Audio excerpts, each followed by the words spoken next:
जय हिंद दोस्तों। आज हम लोग इस वीडियो में क्लास 10th केमिस्ट्री चैप्टर 5 तत्वों का आवर्ती वर्गीकरण इसके दीर्घ उत्तरीय प्रश्नों को हल करने वाले हैं। तो इससे पहले यदि आप लोग इस चैनल पे नए आए हैं तो चैनल को सब्सक्राइब कर देंगे, वीडियो को लाइक और अपने दोस्तों के पास शेयर कर देंगे। पहला प्रश्न है कि तत्वों के वर्गीकरण के क्षेत्र में हुए कुछ प्रारंभिक प्रयासों का उल्लेख करें। यानी कि जब तत्वों का वर्गीकरण किया जा रहा था तो सबसे शुरू में यानी कि शुरुआती दौर में क्या प्रयास किया गया था उसी के बारे में हमें बताना है। लिखेंगे कि सर्वप्रथम 18वीं शताब्दी में लभाजे ने तत्वों का वर्गीकरण धातु और अधातु में किया। यानी कि जो लभाजे नाम का वैज्ञानिक था उसने 18वीं शताब्दी में तत्वों को दो भाग में बांट दिया, पहला धातु और दूसरा अधातु। उनके अनुसार कुछ गुण सभी धातुओं में समान रूप से पाए जाते हैं।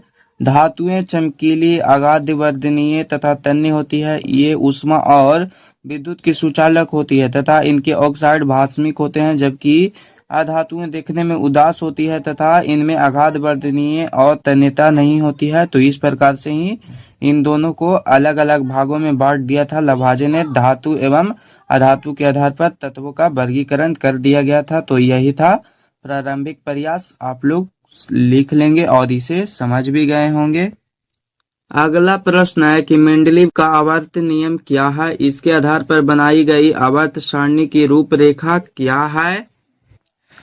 इसका उत्तर लिखेंगे कि मेंडलीव ने 1869 ईस्वी में अपने निष्कर्षों के आधार पर एक नियम का प्रतिपादन किया, यानी कि एक नियम बनाया जिसे ही मेंडलीव का आवर्त नियम कहते हैं। इस नियम के अनुसार तत्वों के भौतिक व रासायनिक गुण उनके परमाणु द्रव्यमानों के आवर्त फलन होते हैं। दूसरे शब्दों में कहें तो यदि तत्वों को उनके बढ़ते हुए परमाणु द्रव्यमानों के क्रम में सजाया जाए तो एक निश्चित संख्या के बाद समान गुण वाले तत्व पाए जाते हैं। तो जैसा कि आप लोग इस चित्र में देख सकते हैं, ये रहा इसका रूपरेखा इस तरीके से। तो आप लोग साथ ही ये वाला चित्र भी अच्छे से समझ लेंगे। अगला प्रश्न है कि मेंडलीव की आवर्त सारणी से क्या लाभ है। इसका उत्तर लिखेंगे कि मेंडलीव की आवर्त सारणी का निम्नलिखित लाभ है। पहला कि नियमित अध्ययन में सुविधा, यानी कि हमको अध्ययन करने में इससे बहुत ही ज्यादा मात्रा में सुविधा मिला। तो लिखेंगे कि इस सारणी की सहायता से तत्वों और इनके गुणों का अध्ययन करना काफी आसान हो गया। किसी वर्ग के किसी विशिष्ट तत्व तथा उसके यौगिकों के गुणों की जानकारी हो जाने पर इस वर्ग के अन्य तत्वों और उनके यौगिकों के गुण का काफी हद तक पूर्वानुमान लगाया जा सकता है। यानी कि यदि हमें किसी भी एक वर्ग के एक तत्व के बारे में यदि जानकारी प्राप्त हो जाती थी तो उससे उस वर्ग में जितने भी तत्व होते थे मौजूद उन सभी के बारे में हमें जानकारियां प्राप्त हो जाती थी। यानी कि बिना उसे देखे ही हम लोग पहले से ही उसमें अनुमान लगाकर ही बता सकते थे कि इसका क्या होगा। यानी कि इस तरीके से उसके बारे में पूरी जानकारी हम लोग निकाल लेते थे। इसका दूसरा लाभ लिखेंगे कि नए तत्वों का पूर्वानुमान, यानी कि कोई भी यदि नया तत्व का खोज होगा या फिर किसी भी प्रकार का होगा तो उस तत्व के बारे में पहले से ही हमें जानकारी प्राप्त हो जाती है। तो लिखेंगे कि मेंडलीव ने अपनी सारणी का निर्माण करते समय कुछ अज्ञात तत्वों के लिए सारणी में रिक्त स्थान छोड़ दिए हैं, यानी कि बचे हुए थे, किंतु उन्होंने यह स्पष्ट रूप से कहा कि आगे चलकर इन तत्वों का आविष्कार होने पर इन्हें इन रिक्त स्थानों में रखा जाएगा। साथ ही उन्होंने उन तत्वों और उनके यौगिकों के संभावित गुणों की भविष्यवाणी भी कर दी। यानी कि मेंडलीव था, उसने अपना आवर्त सारणी का निर्माण तो किया लेकिन उसने उसमें कुछ रिक्त स्थान यानी कि खाली स्थान छोड़ दिए थे और उसने यह भी बता दिया था कि यदि कोई भी तत्व का आगे चलकर भविष्य में आविष्कार होगा तो वह तत्व है जो हमने एक खाली स्थान छोड़ा है उसी के अंतर्गत ही आएगा और उसके गुण ये सभी उसी के समान ही होंगे। तो इस तरीके से उसने नए तत्वों का पूर्वानुमान लगाया था। और इसका तीसरा लाभ है कि परमाणु द्रव्यमान में सुधार। तो लिखेंगे कि मेंडलीव के समय कुछ तत्वों के परमाणु द्रव्यमान गलत निकाले गए थे, यानी कि गलत निकल गया था, किंतु मेंडलीव ने अपनी आवर्त सारणी में उनके अन्य गुणों का ध्यान में रखकर उन्हें उचित स्थान पर रखा। बाद में इसी आवर्त सारणी के आधार पर उन तत्वों को ठीक ठीक परमाणु द्रव्यमान ज्ञात किए गए, यानी कि मेंडलीव ने जब उन तत्वों को अच्छे से अध्ययन किया और उसको जब एक तरीके से सजाया तो उसके बाद से उसका जो परमाणु द्रव्यमान था वह सही से ज्ञात किया गया। इसका चौथा लाभ लिखेंगे कि तत्वों की संयोजकता, यानी कि आवर्त सारणी के किसी विशेष वर्ग के सभी तत्वों की संयोजकता एक ही होती है और किसी आवर्त में यह क्रमिक रूप से परिवर्तित होती रहती है। अब इसका पांचवा लाभ की अनुसंधान कार्य में सहायता, यदि हम लोग कोई भी कार्य करते हैं तो इसमें हमें सहायता मिलती है। तो आवर्त सारणी में किसी तत्व विशेष का स्थान देखकर निश्चित रूप से हम कह सकते हैं कि इस तत्व का अन्य तत्वों के साथ किस प्रकार का संबंध होगा। अतः रसायन शास्त्र के क्षेत्र में अनुसंधान करने वाले वैज्ञानिकों के लिए यह सारणी अत्यंत उपयोगी प्रमाणित हुई। यानी कि कोई भी वैज्ञानिक यदि इसमें आगे चलकर आविष्कार करना चाहता है तो यदि वह इस चार्ट को देखता है तो इससे उसे बहुत ही ज़्यादा इसको फायदा होता है, यानी कि बहुत ही ज़्यादा उसको समझ में आता है कि किस तरीके से आगे के तत्वों की खोज की जाए और उसके गुण क्या होंगे। तो इस तरीके से ही उनको लाभ प्राप्त होता है। अगला प्रश्न है कि आधुनिक आवर्त सारणी का उल्लेख करते हुए आवर्त सारणी की मुख्य उपयोगिता बताएं। इसके बारे में लिखेंगे कि परमाणु संख्या के आधार पर तत्वों को सजाकर आवर्त सारणी को संशोधित रूप में प्रस्तुत किया गया है, जिसे कि आधुनिक आवर्त सारणी कहते हैं। इसे आवर्त सारणी का दीर्घ या फिर बृहत रूप भी कहा जाता है। सारणी की विशेषताएं लिखेंगे। पहला विशेषता कि किसी एक वर्ग के तत्वों के बाह्य इलेक्ट्रॉनिक विन्यास समान होने के कारण उनके गुण समान होते हैं। यानी कि जब इसके बाह्यतम कक्षा में जो इलेक्ट्रॉनिक विन्यास होता है वह यदि समान रहेगा यानी कि बराबर रहेगा तो उस वर्ग में जितने भी तत्व होंगे उन सभी के गुण समान होंगे। और दूसरा कि किसी वर्ग में ऊपर से नीचे आने पर तत्वों के गुणों में क्रमिक परिवर्तन होता है। इसका कारण यह है कि परमाणु के नाभिक और उसके बाह्य संयोजी इलेक्ट्रॉनों के बीच आकर्षक में क्रमिक रूप से परिवर्तित होता है। तो यही है, इसके दो लाभ आप लोग लिख लेंगे। प्रश्न है कि किन अर्थों में आधुनिक आवर्त सारणी मेंडलीव की आवर्त सारणी से भिन्न है, यानी कि ये दोनों अलग अलग हैं, यानी कि इन दोनों में हमें अंतर बताना है। तो पहला अंतर लिखेंगे कि आधुनिक आवर्त सारणी तत्वों की परमाणु संख्या पर आधारित है, जबकि मेंडलीव की आवर्त सारणी तत्वों के परमाणु द्रव्यमान पर आधारित है। दूसरा अंतर कि मेंडलीव की आवर्त सारणी की कई विसंगतियां आधुनिक आवर्त सारणी से दूर हो गई, यानी कि जो इसमें गलतियां थी वे सभी सुधार हो गई। और तीसरा अंतर कि आधुनिक आवर्त सारणी में सामान्य तत्व, संक्रमण तत्व और उत्कृष्ट गैसें स्पष्ट रूप से अलग अलग कर दी गई है, किंतु मेंडलीव की आवर्त सारणी में तत्वों को विभिन्न प्रकार से अलग अलग नहीं है। इसमें चौथा अंतर है कि आधुनिक आवर्त सारणी को मेंडलीव की आवर्त सारणी की अपेक्षाकृत याद रखना आसान है, यानी कि हम लोग आधुनिक आवर्त सारणी को याद कर सकते हैं आसानी से, जबकि मेंडलीव की जो आवर्त सारणी है उसको याद नहीं किया जा सकता था। अगला प्रश्न है कि किसी तत्व का आवर्त सारणी में स्थान की सहायता से उसके गुणों का पूर्वानुमान कैसे किया जा सकता है। यानी कि आवर्त सारणी में यदि हमें किसी भी तत्व का स्थान पता चल जाता है तो उसका गुण का हम लोग कैसे अनुमान लगा सकते हैं कि उस तत्व के गुण क्या क्या हो सकते हैं। इसका उत्तर लिखेंगे कि आवर्त सारणी की सहायता से किसी तत्व के परमाणु के गुणों की निम्नलिखित जानकारियां प्राप्त किया जा सकता है। पहला, आवर्त संख्या। तो लिखेंगे कि आवर्त सारणी में तत्वों की आवर्त संख्या से उस तत्व के परमाणु में विद्यमान कुल सेलों की संख्या ज्ञात हो सकती है। यानी कि यदि हमें किसी तत्व के बारे में पता चल गया कि उसके तत्व में कितने परमाणु हैं तो इससे हम लोग यह पता कर सकते हैं कि उसकी जो कुल कक्षाएं हैं वह कितनी होगी। इसके बाद इसका दूसरा कि वर्ग संख्या। तो लिखेंगे कि तत्व की वर्ग संख्या से तत्व के परमाणु की बाह्यतम कक्षा में उपस्थित इलेक्ट्रॉनों की संख्या ज्ञात की जा सकती है। यानी कि यदि हमें तत्व की संख्या पता चल जाता है तो इससे हम लोग पता यह कर सकते हैं कि इस तत्व के बाह्यतम कक्षा में कितने इलेक्ट्रॉन उपस्थित होंगे। उसके बाद तीसरा है इलेक्ट्रॉनिक विन्यास। तो लिखेंगे कि संयोजी इलेक्ट्रॉनों और परमाणु के सेलों की संख्या से उस परमाणु का इलेक्ट्रॉनिक विन्यास लिखा जा सकता है। अब इसका चौथा है परमाणु संख्या। तो लिखेंगे कि तत्व के परमाणु में उपस्थित इलेक्ट्रॉनों की कुल संख्या तत्व की परमाणु संख्या होती है। यानी कि तत्व के जितने भी इलेक्ट्रॉन होंगे वे सभी ही तो परमाणु संख्या ही होते हैं। यानी कि तत्व का जितना भी संख्या होगा वह परमाणु संख्या के बराबर होता है। पांचवा है परमाणु का आकार। तो लिखेंगे कि तत्व के परमाणु में सेलों की कुल संख्या से उस परमाणु के आकार के संबंध में कुछ जानकारियां प्राप्त की जा सकती है, यानी कि इससे पता यह चल जाता है कि परमाणु का आकार कितना बड़ा होगा कितना छोटा होगा, इस प्रकार से। फिर है अगला कि तत्व की क्रियाशीलता, यानी कि लिखेंगे कि आवर्त सारणी में तत्वों के स्थान से उस तत्व की क्रियाशीलता की कुछ जानकारियां प्राप्त की जाती है, यानी कि कौन सा जो तत्व है वह जल्द ही क्रियाशील है या फिर अक्रियाशील है, इस प्रकार से। और इसका सातवां है कि धातुई और अधातुई गुण का भी पता चलता है। तो लिखेंगे कि तत्व के संयोजी इलेक्ट्रॉनों की संख्या से यह अनुमान लगाना आसान हो जाता है कि उस तत्व में धातुई गुण है या फिर अधातुई गुण। यदि तत्व के परमाणु में 1 2 3 संयोजी इलेक्ट्रॉन है, यानी कि बाह्यतम कक्षा में 1 2 3 इलेक्ट्रॉन है, तो वह तत्व धातु होगा। इसके विपरीत परमाणु में 4 या 4 से अधिक संयोजी इलेक्ट्रॉन है तो वह तत्व अधातु होगा। तो इस प्रकार से ही गुणों के बारे में जानकारियां प्राप्त की जाती है। प्रश्न है कि मेंडलीव की आवर्त सारणी के रिक्त स्थानों का क्या महत्व है।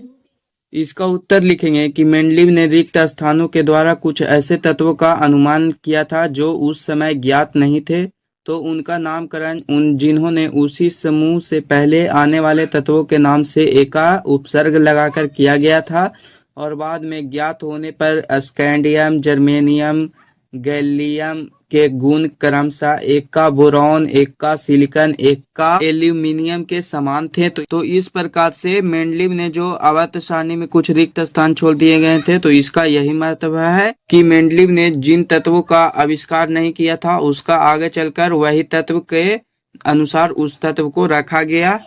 प्रश्न है कि तत्वों के गुण उनकी परमाणु संख्या के आवर्त फलन होते हैं। इस कथन का क्या तात्पर्य है, यानी कि ये जो कहा गया इसका क्या अर्थ होता है। तो इसका उत्तर लिखेंगे कि आधुनिक आवर्त नियम के अनुसार तत्वों के गुण उनकी परमाणु संख्या के आवर्त फलन होते हैं, यह कहा गया है। आधुनिक आवर्त नियम यह कहता है। तो लिखेंगे कि तत्वों के गुण उनके परमाणु के विभिन्न ऊर्जा स्तरों में इलेक्ट्रॉनों के विभाजन, मुख्यतः ऊर्जा स्तर में इलेक्ट्रॉनों के विभाजन पर निर्भर करते हैं। उन परमाणुओं को जिनके ऊर्जा स्तर में इलेक्ट्रॉनिक विन्यास एक जैसा संयोजक होता है और वे एक जैसे गुण प्रदर्शित करते हैं। या फिर आप लोग इसका उत्तर यह भी लिख सकते हैं कि इस कथन का यह तात्पर्य है कि यदि तत्वों को उनके बढ़ते हुए परमाणु द्रव्यमानों के क्रम में सजाया जाए तो एक निश्चित संख्या के बाद समान गुण वाले तत्व पाए जाते हैं। तो इसका उत्तर आप लोग यह भी लिख सकते हैं। प्रश्न है कि निम्नलिखित पदों की व्याख्या करें। पहला है वर्ग, दूसरा आवर्त, तीसरा सामान्य तत्व और चौथा है संक्रमण तत्व। तो पहले हम लोग वर्ग के बारे में लिखेंगे कि आवर्त सारणी के उदग्र स्तंभों को ही वर्ग कहते हैं। इसकी संख्या 18 होता है। और उसके बाद सामान्य तत्व का लिखेंगे कि वर्ग 1 2 और 13 से 17 वाले तत्वों को सामान्य तत्व कहते हैं, यानी कि वर्ग 1 2 13 और 17 में जितने भी तत्व हैं उन सभी तत्वों को ही सामान्य तत्व कहा जाता है।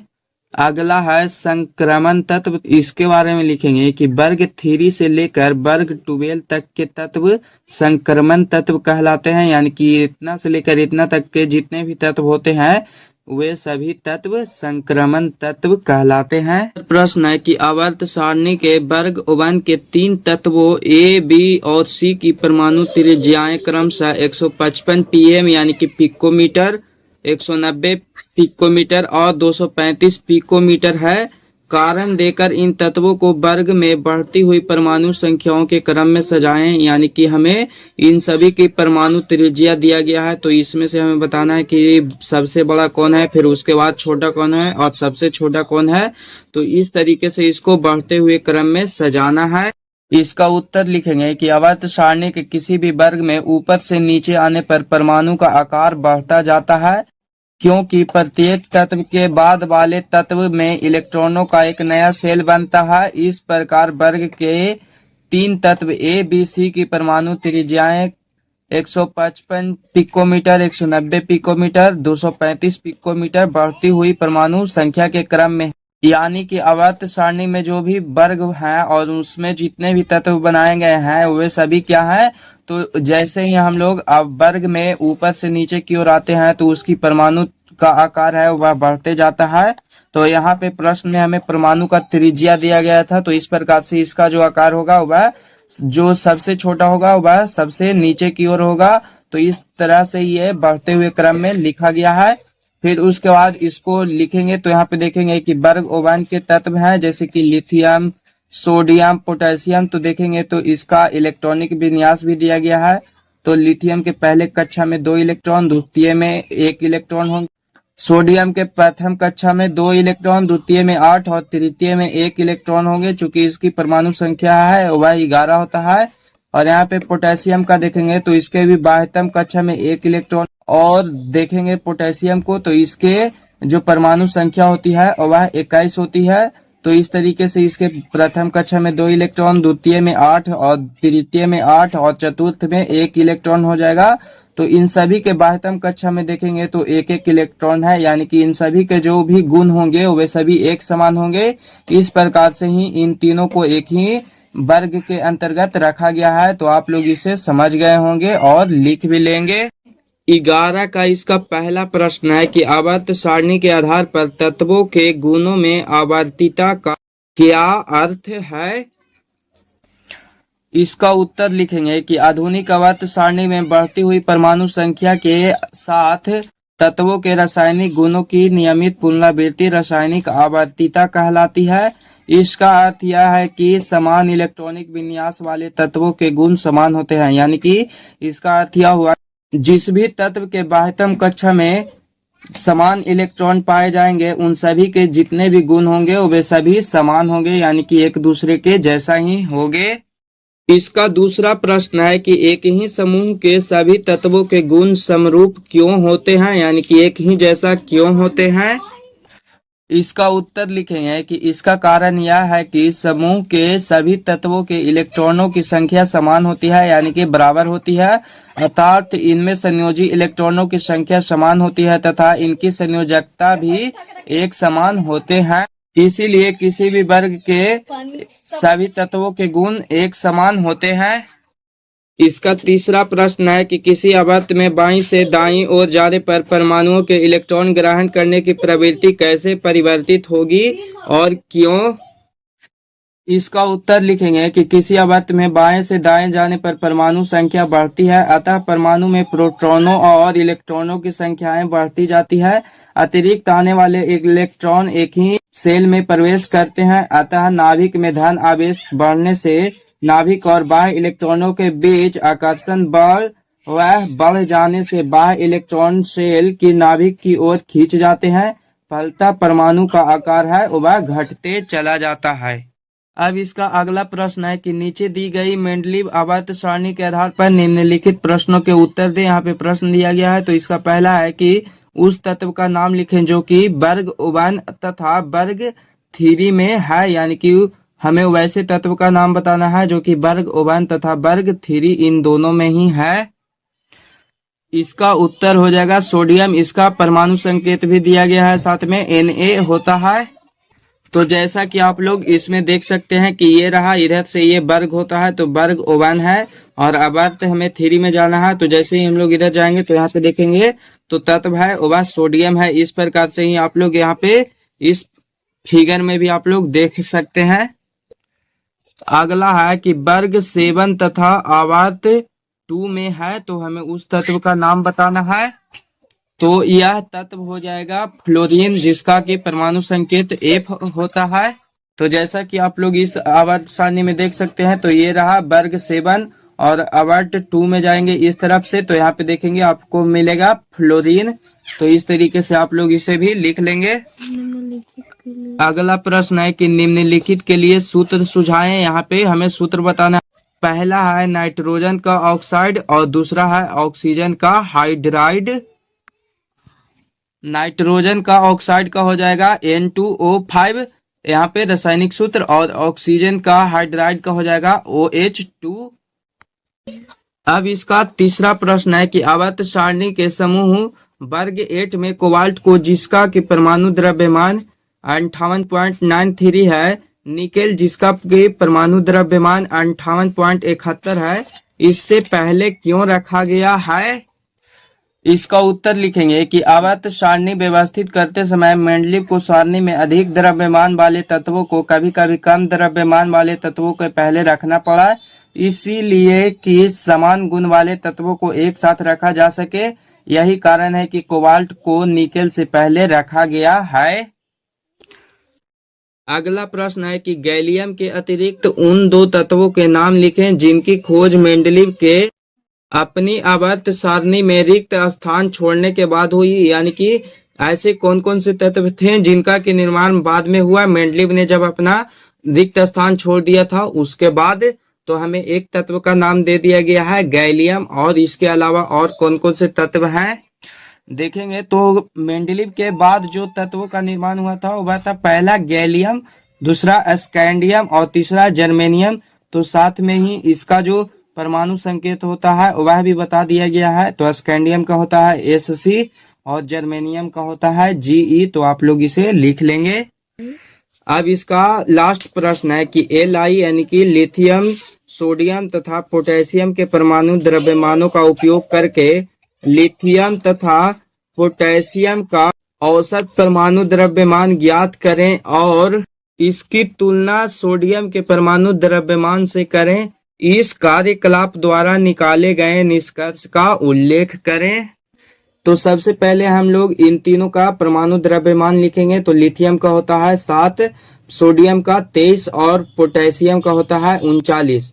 तो अब इसके बाद का प्रश्न था कि लिथियम तथा पोटेशियम का जो औसत परमाणु द्रव्यमान है वह ज्ञात करना है। तो लिखेंगे कि लिथियम तथा पोटेशियम का औसत परमाणु द्रव्यमान, तो इन दोनों को जोड़ के और 2 से भागा देते हैं, क्योंकि औसत निकालने में यही होता है कि दोनों को जोड़ देना है और जितना अंक होता है उससे भाग देना है। तो यहाँ पे 2 ही है, यानी कि पहला लिथियम है और दूसरा पोटेशियम। तो इस तरीके से इन दोनों को जोड़ेंगे और 2 से भाग देंगे, तो इन दोनों को जोड़ेंगे तो 46 आएगा और इसको 2 से भाग करेंगे तो 23 आएगा। तो अब इसके बाद यहाँ पे निष्कर्ष लिखेंगे कि अब निष्कर्ष तो लिखेंगे कि अतः लिथियम और पोटेशियम का परमाणु द्रव्यमान 23 है, यानी कि लिथियम जो आया और जो पोटेशियम आया इन दोनों का जो औसत परमाणु द्रव्यमान है वह 23 ही है। तो उसके बाद लिखेंगे कि अतः हम कह सकते हैं कि लिथियम और पोटेशियम का औसत परमाणु द्रव्यमान बराबर सोडियम का परमाणु द्रव्यमान, यानी कि इन दोनों का जो परमाणु द्रव्यमान है वह सोडियम के परमाणु द्रव्यमान के बराबर है।